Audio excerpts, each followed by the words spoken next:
Hi, I'm Bonnie Barker with Bonnie Bay Crochet, and today I want to show you how to make the easy beginner's pocket shawl with the optional hood. This has two beautifully roomy pockets, and if you want a hood, you can add a nice hood to this. It's going to be so nice and warm. Well, let me go ahead and show you what you're going to need. For this project, I'm using Red Heart Super Saver Jumbo stripes. Each skein is 10 ounces or 283 grams, 482 yards or 440 meters. And the color that I'm using is called Polo Stripe. I'm going to use approximately 3 of these, but if you wanted to use other worsted weight yarn, that's perfectly fine. I'll put the yardage right across the bottom there, about the approximate yardage of what you might need should you want to substitute something else. I'm also recommending 2 crochet hooks. I'm going to be using a size K or 10.5 or 6.50 millimeters, and this is just going to be for the beginning chain. And then for the main part of the project, I'm going to be using a size J or 10 or 6.00 millimeter crochet hook. And as always, I recommend that you keep a yarn needle and a pair of scissors handy. And also, one more thing, a measuring tool would also come in very handy, a nice little tape measure. To begin, we're going to start with our trusty slip knot, and we're going to chain loosely. And with the larger size hook, this is the K or 10.5 or 6.50 millimeter crochet hook, we are going to chain 47 chains. And the way I like to do this is in groups of 5. It just helps to count. So go ahead and do that until you have 47 chains. Okay, it's pretty important that you have 47 chains at this point. Now this, if you want to make this slightly wider than what is shown, you can add multiples of 3 to this existing chain. If you want it to be slightly thinner than the example shown, and I will have the dimensions right across the bottom here as far as the width of the shawl, you can subtract multiples of 3 from the 47. Okay, now this is very important. We're going to change our crochet hook right now to one size smaller, going down to the size J or 10 or 6.00 millimeter. And we are going to start in the 3rd chain from hook. 1, 2, 3. And I'm going to work in the side of the chain. If you want to work in the back bump of the chain, you can, but this is just my preference. We're going to work a single crochet, a chain 2, and a single crochet in that same chain space. Now we're going to skip 2 chains, 1, 2, and then we're going to do this in the next chain. A single crochet, chain 2, and a single crochet. And we're going to do this all the way across the chain. Skip 2, the next chain, single crochet, chain 2, and a single crochet. Now let me explain one other thing before I go any further. Should you feel like I am going too fast for you, I do have a solution right across the bottom of the screen. It's going to be on this side for the left-hand version. There's a little gear.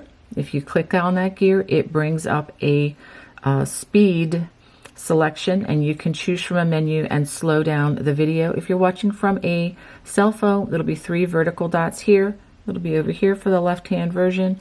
If you click on that, it will also bring back a menu where you can change the speed of the video, and that goes for this video and any video on YouTube. We'll go ahead and work this across, and I'll show you the last stitch. After working this all the way across, we should have 2 chains left. We're going to work a half double crochet in that last chain, just like that. Now let's take a look at row 1. Okay, now it's going to be a little bit curly, but not a lot curly. If yours is really curling hard, that means you probably need to go down one size hook. or perhaps redo the starting chain with a larger hook so it doesn't have too much curl. A little bit is okay, but a lot is not okay. Okay, now we're going to do row 2. We're going to turn. We're going to chain 3. 1, 2, 3. And as we work across the row, we are only going to work in the chain 2 space in between those single crochet clusters. And we're going to work 3 double crochets. I'll slow the last double crochet down. Wrap the hook, insert, pull up a loop, yarn over, pull through 2, yarn over, pull through 2, just like that. And this is really going to be a lot of fun because we get to watch a lot of color changes on this. Now we're going to skip. We're not going to work in this single crochet or this single crochet, but we're going to go right over to the next. Chain 2 space, right there, and then 3 more double crochets. And that's what we are going to do all the way across the row. Okay, let's do the next one. 3 double crochets worked in that chain 2 space.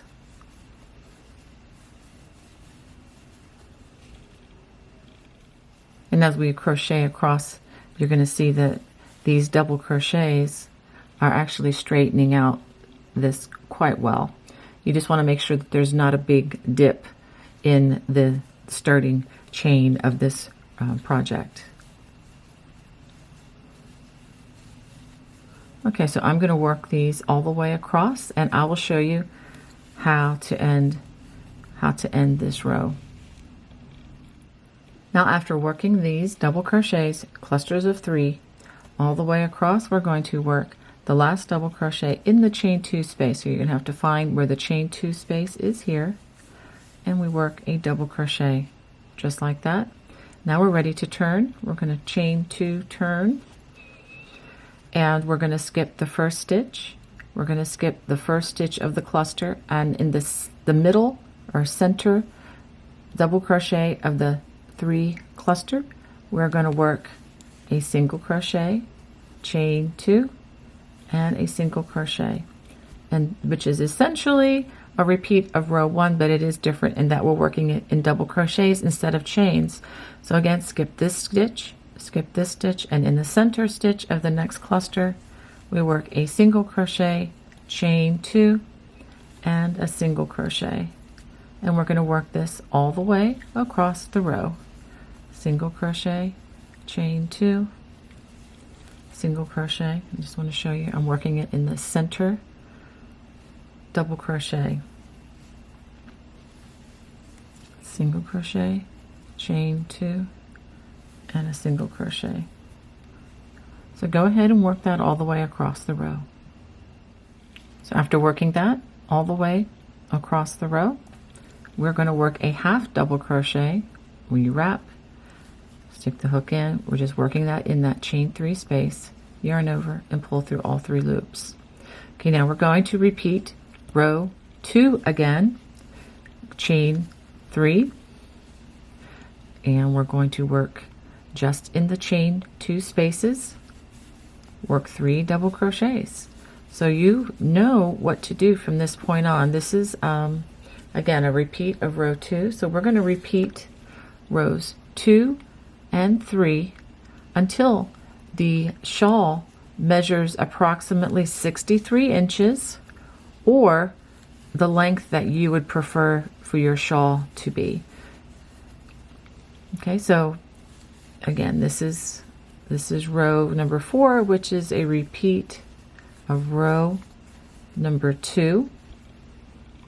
And just for review, when you get to the end of row 4, which is the same as row 2, we're just going to work a double crochet in this chain 2 space after you've worked the 3 double crochets in this cluster, and then just again a double crochet in the chain 3 space, and then just repeat this row again. So we're just repeating these 2 rows, rows 2 and 3, over and over until your shawl measures approximately 63 inches long. Okay, I've completed the stole portion, and let me show you how lovely these colors came out. I'm going to give you a better view of this once I finish, but just to let you know, the dimensions that I settled on are approximately 68 inches long, and the width is 13 inches across.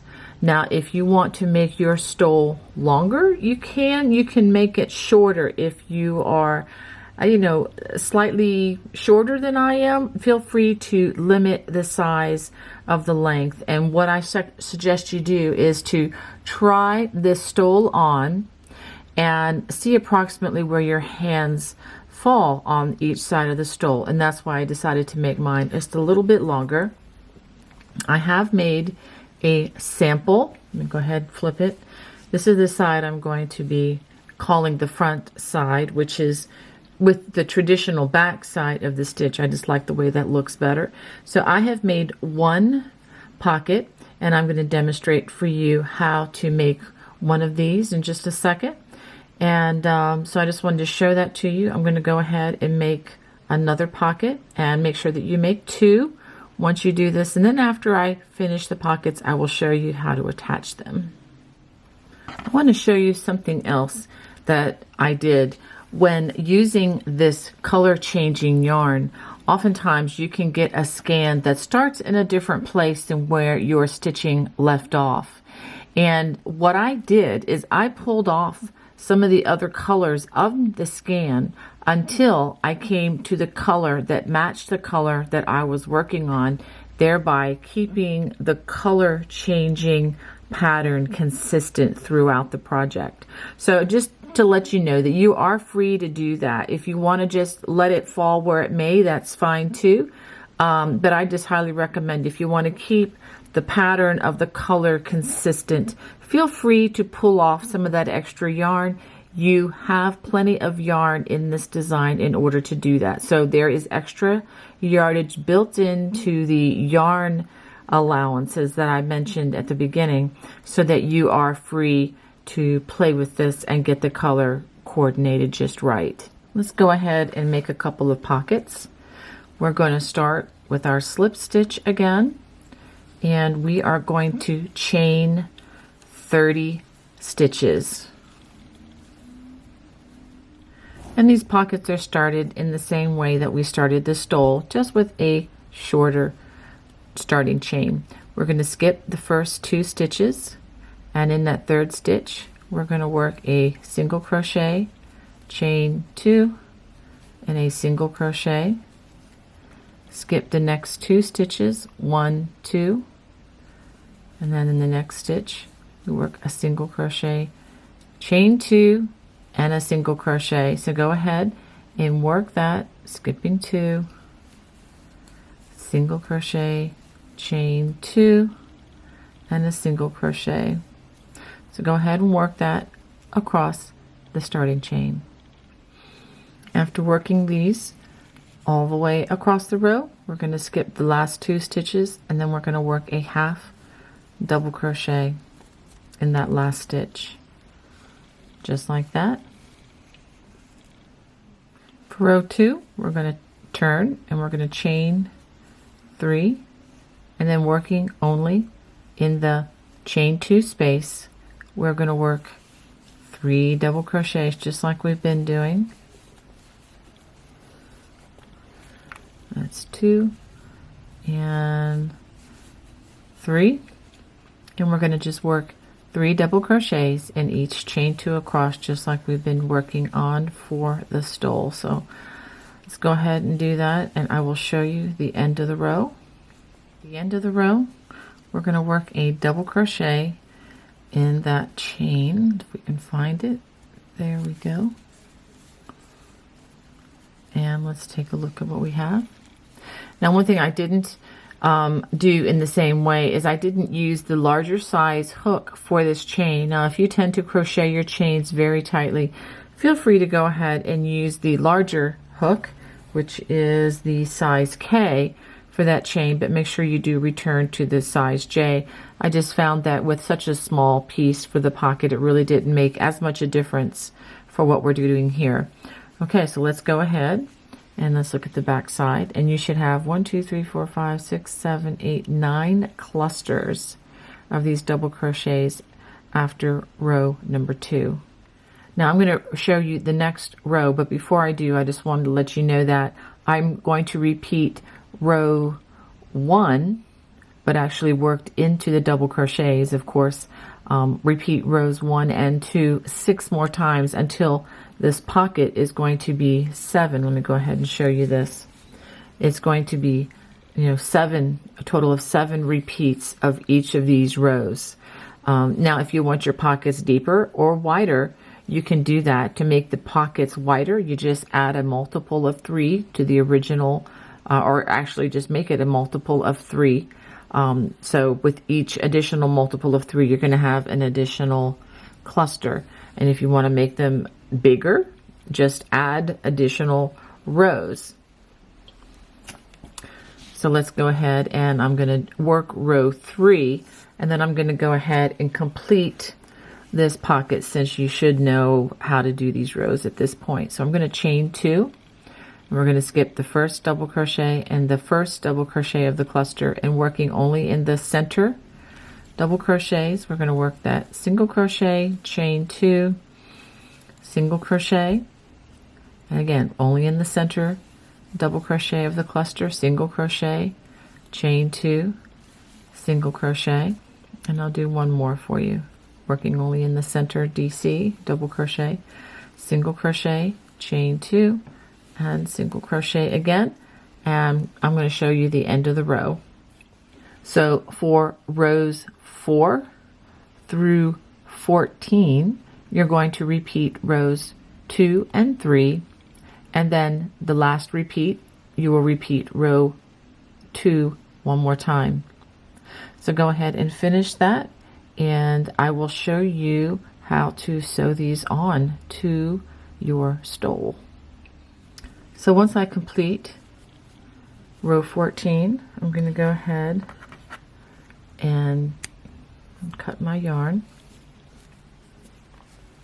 Now you can sew the pocket on just like this, but I am going to give it a nice trim in starting with the last color that I was working on.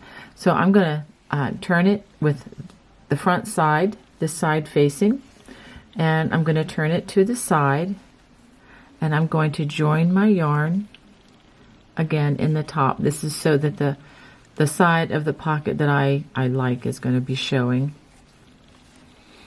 Okay, I'm going to join with a slip stitch, the chain. Now I'm going to work 2 single crochets in that first row end, and then 1 in the next. The 1 single crochet is going to be over the row with the single crochets. Okay, and then the next row end, I'm going to work 2 single crochets and then 1 over the next row end. So go ahead and repeat this all the way to that first corner, and I'll show you how to work across the bottom. So this is what you would have.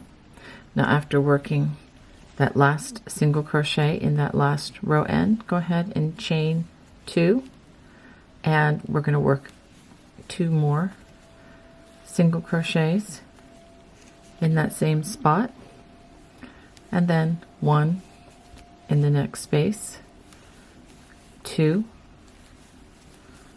in the next space, and then 1 in the next space. So we're going to work this just like that all the way across the bottom. I think this is going to give a nice little pop of color and consistency to this design as well. Of course, if you're working in a solid color, it's going to look just as nice. It's just, color won't stand out, which is fine, unless you wanted to use a contrasting color. Okay, so let me go ahead and I'm going to work this alternating 2 single crochets, then 1 across the bottom, and I'll show you the next corner. So after working all the way across, we're going to turn, chain 2, and we're going to work 1 single crochet in that first row end, just like that, and then 2 in the next, and then 1 again where the single crochet row was worked, and then 2 in the row end where that double crochet was worked. 1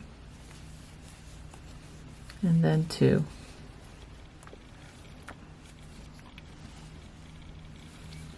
1 and then 2.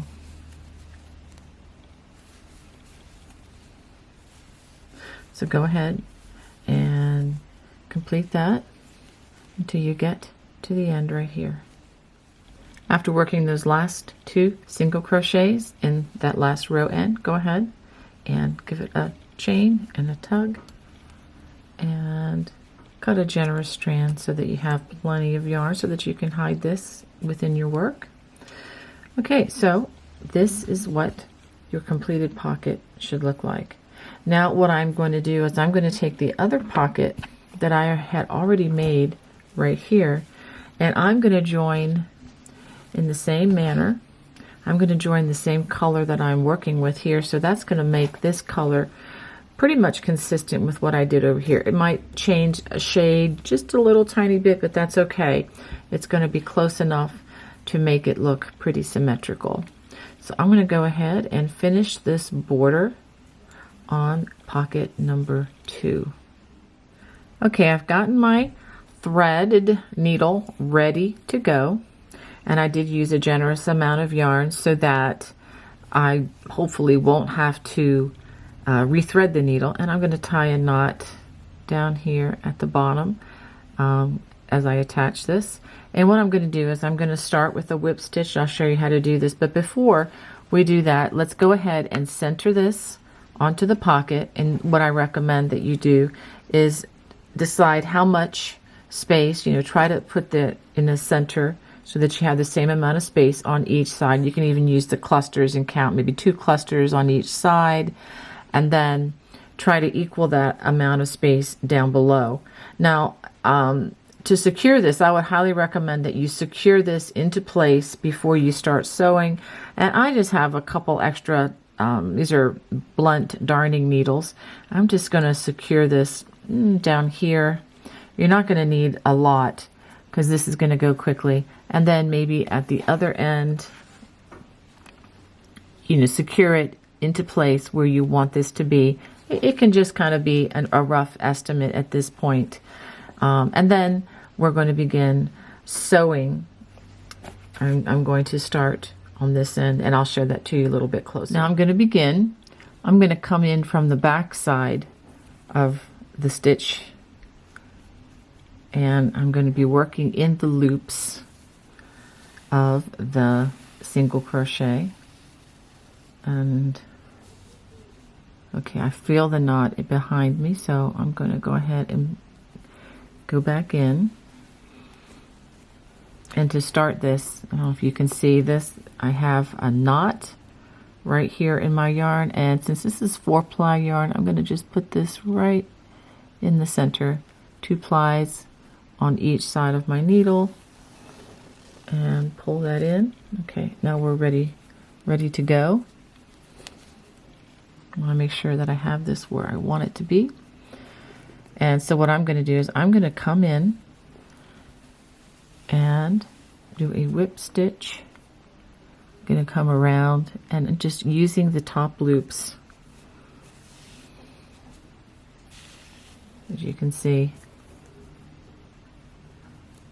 and make sure you work through the stitches on the side there.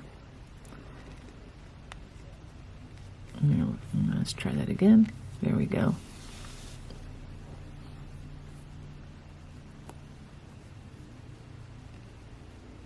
I'm going to go right like that, and I'm just going to sew this all the way around, working in to those, I know it's hard to see because it's a dark color, but into the top loops, and just kind of going around and around and around until the pocket is secured.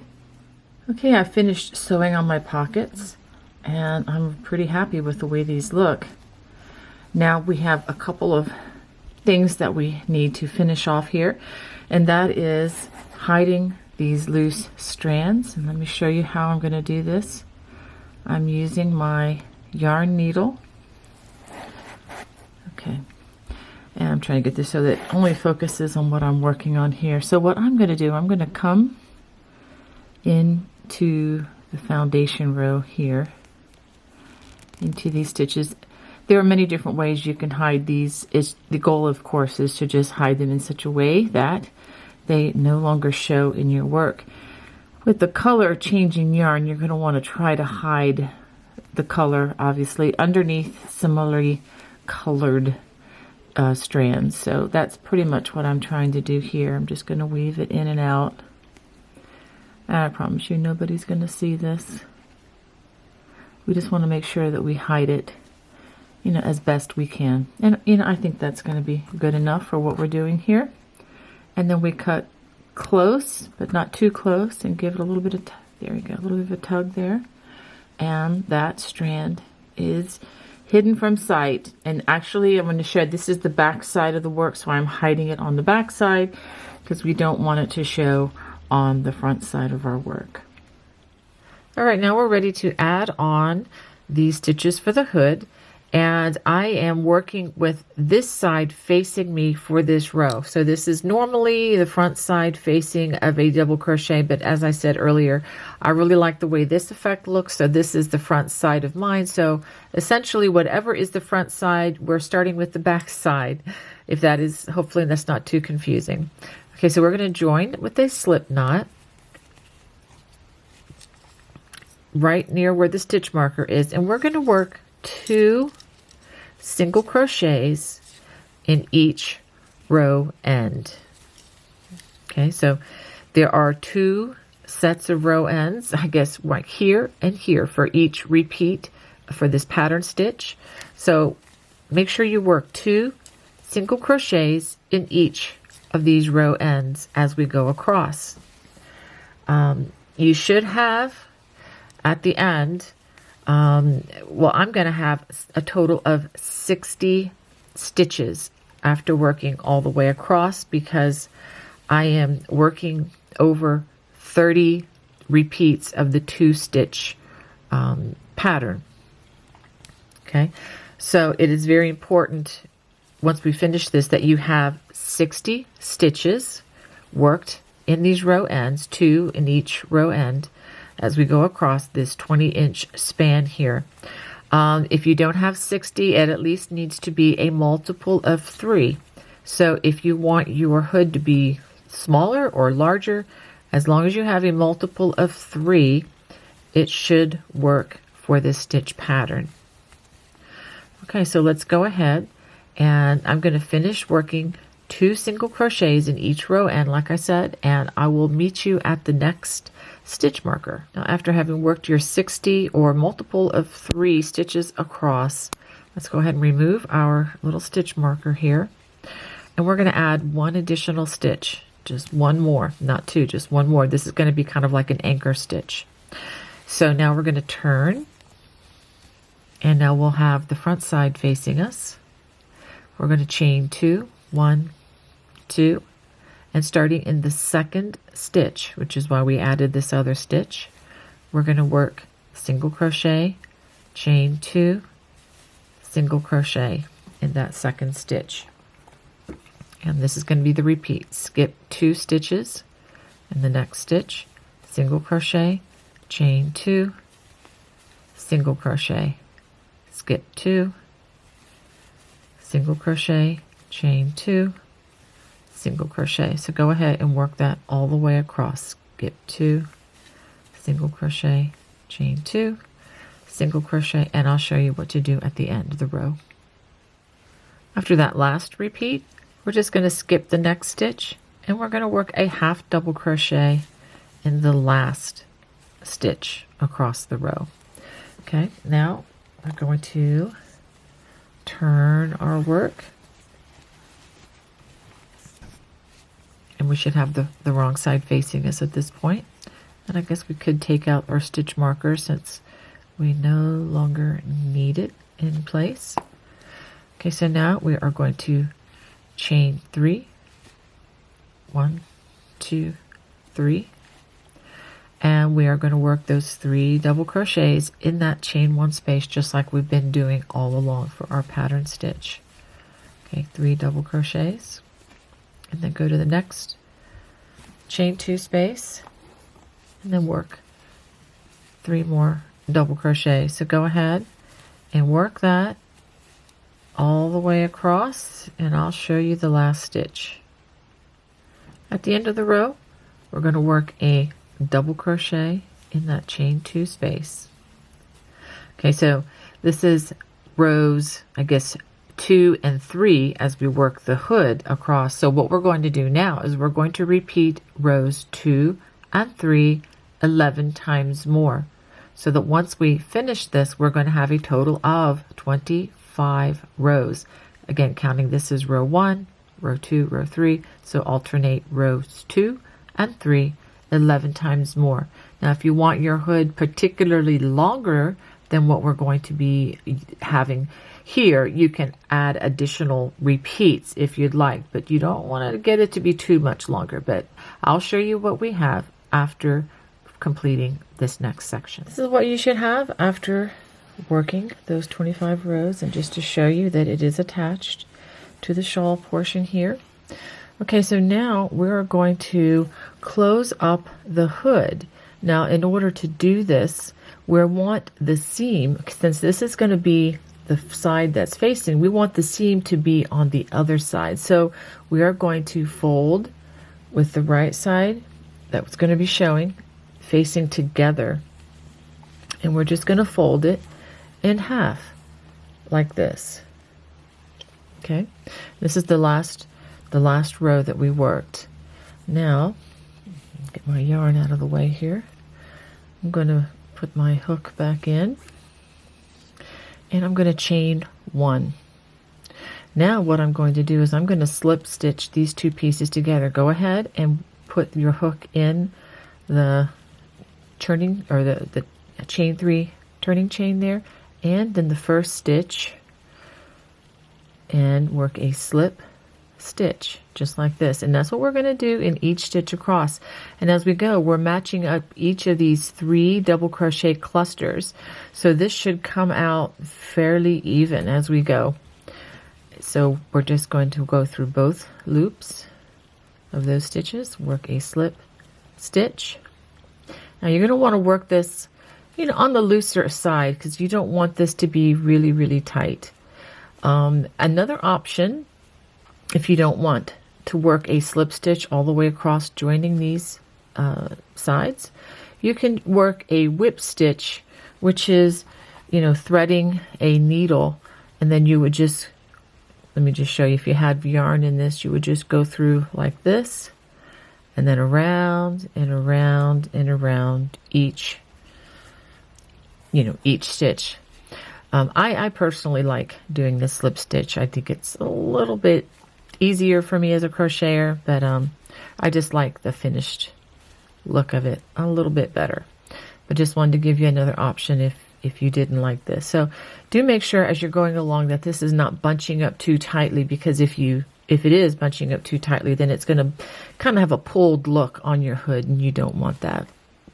So I'm going to go ahead and continue with these slip stitches, and I'll show you the last couple of stitches and the fasten off. So now I've come to the last 3 stitches, which are the last 2 clusters that I'm joining, and we just continue on with the slip stitches. And I really did get lucky on this color scheme, because the blues, you know, are fastening this off, and it's not, you know, too different from the yarn around it, which is really nice. And if you don't like the way your row is finishing color wise, you can always, this is the big secret, you can always just add a different color here with a join, and just, you know, fasten it off with the color that you prefer. All right, or do the slip stitch or the whip stitch that I just demonstrated. Now to end this, we're just going to give it a chain and a tug and pull that tightly here. And I'm going to cut a generous section here. Now we do have some strands to hide. Fortunately, it's just a few, it's not a lot. And just to let you know, when I joined my yarn here, I actually used the extra yarn that we pulled off of the skein early on. When I joined my second skein of yarn so that my color scheme would remain constant for the actual shawl part of this. I'm not concerned that that didn't continue here. I think this is going to give it a nice effect. So now I'm going to hide this loose strand. I'm just going to go in and out the window of the seam here because I really don't want this to show too much in the actual stitches here, since it's a slightly different color, but nobody is going to know that it's up here. I'm just going to go in and out, and it just came out of the needle, which is going to happen. Let's go ahead and rethread it. It's a lot easier to thread a yarn needle than it is a sewing needle for sure. Okay, so I think that's going to be good enough, and I'm going to come back a little bit here with this. And you also want to make sure when you're hiding these loose threads that you're doing it with the wrong side facing. You don't want, you know, you don't want this showing. Let's go ahead and give it a little bit of a tug, and I'm just going to go ahead and clip it here. I mean, it may come out a little bit on the top of the hood, but that isn't going to bother me because it's on the inside. No one's going to see that. I'm going to hide this in a few minutes, but after we finish that, we're going to turn it right side out, and let me show you just how nice that seam worked. And whether you use this, I'll go ahead and show you a little bit better. Okay, so you do see the yarn a little bit there, which is not going to be a problem, but especially since it matches so well. So that's another reason that if you're sewing this together or slip stitching it like I just did, make sure that the yarn is matching. And if you have to pull off some additional yarn on that yarn ball or skein to do that, go ahead, it's worth it. All right, so now the hood is complete, and I'll show you what this looks like.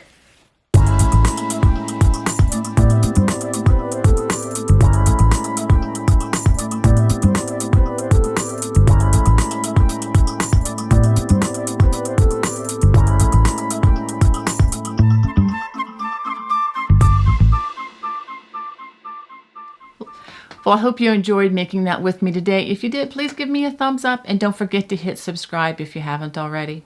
God bless. Bye-bye.